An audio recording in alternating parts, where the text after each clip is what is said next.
ഏകദേശം 2000 കൊല്ലം പഴക്കമുള്ള കേരളത്തിലെ ഏറ്റവും പഴയ അമ്പലങ്ങളിൽ ഒന്നായ കൊടുങ്ങല്ലൂർ ഭഗവതി ക്ഷേത്രമാണിത്. ദാരുകനെ കൊല്ലാനായിട്ട് പരമശിവന്റെ തൃക്കണ്ണിൽ നിന്ന് ഉണ്ടായ ശക്തിയാണ് ദേവി എന്നാണല്ലോ വിശ്വാസം. അപ്പോൾ അതുപോലെ 8 കൈകളിലും 8 ആയുധങ്ങളേന്തി വളരെ രൗദ്രരൂപത്തിൽ നിൽക്കുന്ന ഒരു പ്രതിഷ്ഠയാണ് ഇവിടെയുള്ളത്. ഇവിടുത്തെ ഏറ്റവും വലിയ ഉത്സവം എന്ന് പറഞ്ഞാൽ ഭരണിയും താലപ്പൊലിയാണ്.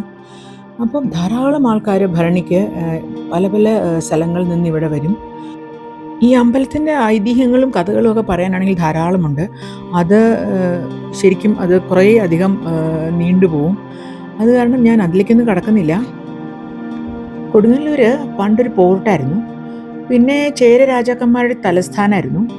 പിന്നെ ഏറ്റവും ആദ്യത്തെ ജുമാ മസ്ജിദ് ഇവിടെയാണ് ഉള്ളത്.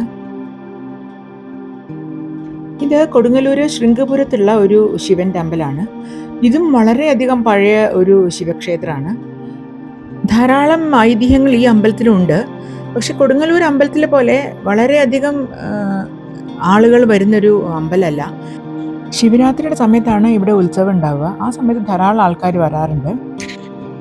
കേരള വ്യാസൻ എന്നറിയപ്പെടുന്ന കൊടുങ്ങല്ലൂർ കുഞ്ഞിക്കുട്ടൻ തമ്പുരാനാണ് കൊടുങ്ങല്ലൂരിനെ ഇത്രയും വലിയ പ്രശസ്തിയിലേക്ക് എത്തിച്ചത്. മഹാഭാരതം മുഴുവനും 874 ദിവസം കൊണ്ട് അദ്ദേഹം മലയാളത്തിലേക്ക് തർജ്ജമ ചെയ്തിരുന്നു. സംസ്കൃതത്തിൽ മഹാപണ്ഡിതനായിരുന്ന അദ്ദേഹം ജനിച്ചു വളർന്നത് കൊടുങ്ങല്ലൂർ കോവിലകത്താണ്. അങ്ങനെ ധാരാളം പണ്ഡിതന്മാർ ജനിച്ചു വളർന്ന ആ കൊടുങ്ങല്ലൂർ കോവിലകത്ത് ജനിക്കാനുള്ള ഭാഗ്യം എനിക്കുണ്ടായി. ഇതാണ് ആ കൊടുങ്ങല്ലൂർ കോവിലകം. ഇത് അവിടുത്തെ ഒരു കുടുംബക്ഷേത്രമാണ്. കൊച്ചിൻ റോയൽ ഫാമിലിയിൽ വരുന്നതാണ് കൊടുങ്ങല്ലൂരും. അപ്പം ഇതാണ് ഞങ്ങളുടെ മെയിൻ തറവാട്. ഈ മെയിൻ തറവാടിൽ അത്രയധികം മാറ്റങ്ങളൊന്നും ചെയ്തിട്ടില്ല. ഇതാണ് കുഞ്ഞിക്കുട്ടൻ തമ്പുരാൻ മഹാഭാരതം തർജ്ജമ ചെയ്ത സ്ഥലം.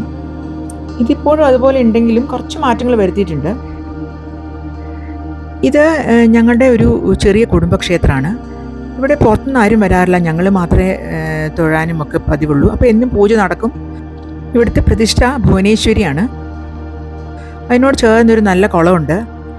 അപ്പം അവിടെ നമ്മൾ കുട്ടിക്കാലത്തും ഇവിടെയുള്ള എല്ലാ കുട്ടികളുടെയും വളരെയധികം നൊസ്റ്റാൾജിക് ആയിട്ടുള്ളൊരു ഏരിയ ആണിത്. എല്ലാവരും നീന്തൽ പഠിച്ചതും കുറേ സംഭവങ്ങളും കഥകളും ഒക്കെ ഇവിടെ ഓരോരുത്തർക്കും പറയാനുണ്ടാവും. പിന്നെ വേറൊരു കാര്യം എന്താണെന്ന് വെച്ചാൽ വളരെ പണ്ട് ഞങ്ങളുടെ തന്നെ ഒരു അമ്മാമന് ഈ കുളത്തിൽ നിന്ന് ഒരു പ്രാവശ്യം കുളിക്കുന്ന സമയത്ത് ഒരു വിഗ്രഹം കിട്ടിയിരുന്നു.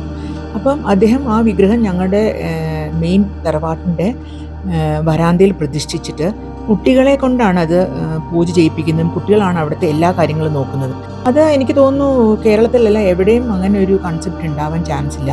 കുട്ടികൾ കൊട്ടിച്ചിരിച്ച് സന്തോഷമായിട്ട് പൂജ ചെയ്ത് അങ്ങനെയാണ് ഉത്സവമൊക്കെ ഇവിടെ നടത്തുന്നത്. ആ ഭഗവതിയെ ഞങ്ങൾ കൊട്ടിഞ്ചിരി ഭഗവതി എന്നാണ് വിളിക്കുക. കുട്ടികളുടെ കൂട്ടുകാരിയെ പോലെയാണ്. കുട്ടികളാണ് അവിടുത്തെ എല്ലാം. അവിടെ ചെറിയൊരു ഉത്സവമുണ്ട്, ചെറിയൊരു ആനയുണ്ട്. അപ്പോൾ അങ്ങനെ ആന എന്ന് വെച്ചാൽ തടി കൊണ്ടുള്ള ആനയാണ് കേട്ടോ. ഇതാണ് കൊട്ടിഞ്ചിരി ഭഗവതി. എന്ത് സാധനം കാണാതെ പോയാലും അത് നമ്മൾ കൊട്ടിഞ്ചിരി ഭഗവതിയോട് പ്രാർത്ഥിച്ചാൽ നമുക്ക് തിരിച്ചു കിട്ടുമെന്നാണ് വിശ്വാസം. വിശ്വാസമല്ല, അതങ്ങനെയാണ്. അപ്പോൾ അതാണ് കൊട്ടിഞ്ചിരി ഭഗവതിയുടെ വിശേഷങ്ങൾ. ഇത് നമ്മുടെ സർപ്പക്കാവാണ്. സർപ്പക്കാവിൽ എല്ലാ കൊല്ലവും പൂജ നടക്കും. ഇപ്പോഴും പണ്ടത്തെ പഴമയും ആചാരങ്ങളും ഒക്കെ അതേപോലെ നോക്കാനായിട്ട് എല്ലാവരും ശ്രമിക്കാറുണ്ട്. പക്ഷെ എന്നാലും ലോകം മാറുന്നതിനനുസരിച്ച് കുറേയൊക്കെ മാറ്റങ്ങളും ഇവിടെയും വന്നിട്ടുണ്ട്. ഇത് കഴിഞ്ഞ കൊല്ലത്തെ താലപ്പൊലിയുടെ കുറച്ച് വീഡിയോസാണ്. ഈ താലപ്പൊലിക്കും ഭരണിക്കുമൊക്കെ കൊടുങ്ങല്ലൂർ കോവിലകത്തെ വലിയ തമ്പുരാന് കുറച്ചധികം റോളുകളുണ്ട്. അപ്പോൾ ഈ അമ്പലവും കോവിലകവുമായിട്ട് വളരെയധികം ബന്ധമുണ്ട്. അപ്പോൾ ഇതൊക്കെയാണ് ഞങ്ങളുടെ കുടുംബത്തിലെ കൊച്ചു വിശേഷങ്ങൾ. എല്ലാവർക്കും മുഴുവനായിട്ടും ഇല്ലെങ്കിലും കുറച്ച് ഐഡിയ കിട്ടിയിട്ടുണ്ടാവുമെന്ന് പ്രതീക്ഷിക്കുന്നു. അപ്പോൾ അടുത്ത വീഡിയോ വരെ എല്ലാവർക്കും ബൈ.